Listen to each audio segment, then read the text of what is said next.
guys, how's it going? Welcome to the vlog. My name is Vic. Orange and teal, very popular cinematic look. You can now achieve it on the Osmo Pocket thanks to the Cinelike D color profile. So your footage goes from this to this. And it's incredibly easy to do. And I'm going to show you how right now. This is the traveling man in Deep Ellum in Dallas in Texas. This is a shot in the Osmo Pocket. This is the Cinelike D. This is a flat color profile, so you can see it's a little bit washed out. It's a little bit muddy. So what we're going to start to do is put an orange and teal look into this look. Teal and orange, orange and teal, very kind of famous, popular cinematic look, and it's very easy to do. We're not going to use any LUTs in this example. We're going to do it all from scratch. And speaking of scratch, the first place we're going to start is on the basic correction. So let's take a look at the Lumetri scopes here. So we can see the white balance is pretty good here. It's kind of balanced across the RGB, but I want to make this a little bit cooler because we're looking for that orange and teal vibe. So I'm going to bring this down to about -10, -11 that way. And again, keep in mind that the smallest of touches make the biggest of impact in the overall grade. So again, we're going to look at the tint here. We're going to bring this down to about -2. We're going to push it slightly into the greens here. It's -2.8. Now we're going to take a look at the rest of the correction here before we get into the actual grade side of things. So we can see over here, we've got some room to play with because we've got extra dynamic range here. This was shot on a flat color profile, of course, which does give us those extra little bits of scope to play with. So we're going to raise up the shadows a bit, bring out some more detail. We're going to bring up to about 28, 29 that way, maybe even 30. It's not a completely to the point decimal accurate science. We're going to drop the blacks down to about -23. And again, you can start to bring these down. And once you see them at the bottom of the scopes here, they're starting to crush. So we can crush them a little bit if we want. But I'm going to bring these up to about -24 that way. But again, this is down to you, depending on the style that you look. But we're going for a basic orange and teal look here.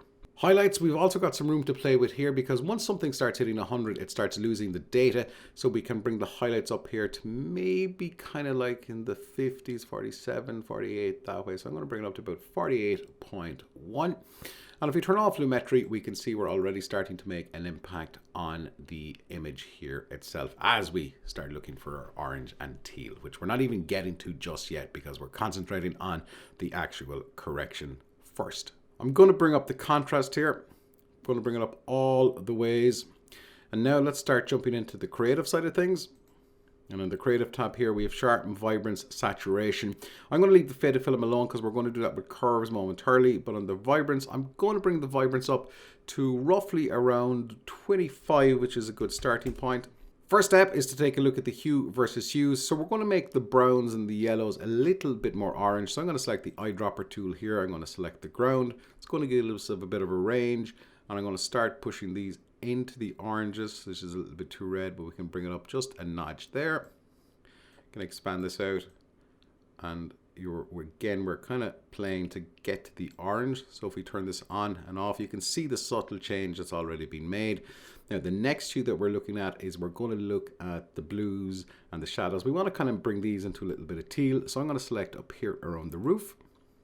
I'm going to push this in towards the teals just a bit.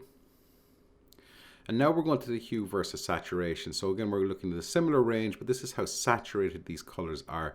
So I'm going to go back to the same area. I'm going to bring up our oranges so we can see the difference that's been made here. Everything's a little bit more orange. It's a little bit more saturated.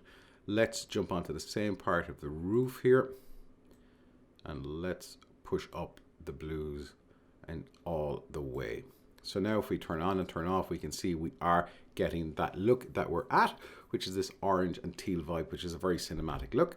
As we're in the curves area, I'm just going to make one adjustment here. We're going to bring up the fade here and the shadows. We're going to make a basic S curve. This is something that's stylistic for a lot of people. Some people like the faded look, some don't. You can mess around with it all that you want. But I'm going to leave mine just around here so we can see it's making a subtle bit of a difference. I'm going to start closing down these, and now I'm going to go to the color wheels. So we're going to push the shadows right into the teals. Not a lot, just enough. Midtones are going to be pushed up into the orange. Highlights are going to go up into the orange here as well. And of course we can increase these by using the sliders if needs be, but I'm going to leave them as is. I'm going to drop the shadow a little bit because I want that kind of contrasty look. And then let's jump back to the basic correction one more time, and we can adjust the white balance ever so slightly. And now we can see we're rocking a pretty cool looking orange and teal look.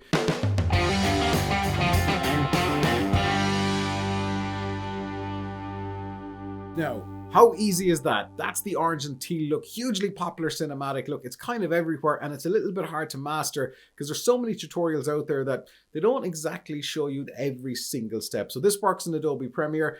Other software will work in the exact same way.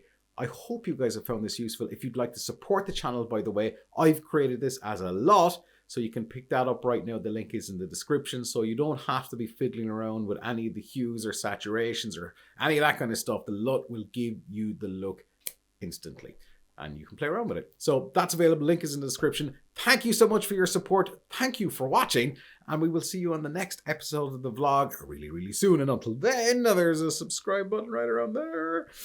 And as always, most importantly, don't stop fighting for yourself.